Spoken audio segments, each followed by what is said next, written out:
వచ్చి ఆహా సిగ్గంత చీర కట్టింది. చీరలో చందమామ ఎవరమ్మ? ఆ గుమ్మ సీతమ్మ.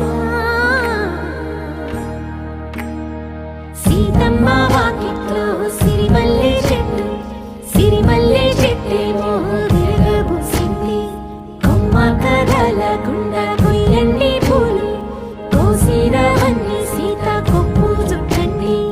కొప్పున పూలు గుప్పే తంతెందుకండి, కోదండ రామయ్య వస్తున్నాడండి. రానే వచ్చాడో యమ్మ ఆ రామయ్య, వస్తూ చేశాడో యమ్మ ఏదో మాయా. రానే వచ్చాడో యమ్మ ఆ రామయ్య, వస్తూ చేశాడో యమ్మ ఏదో మాయా.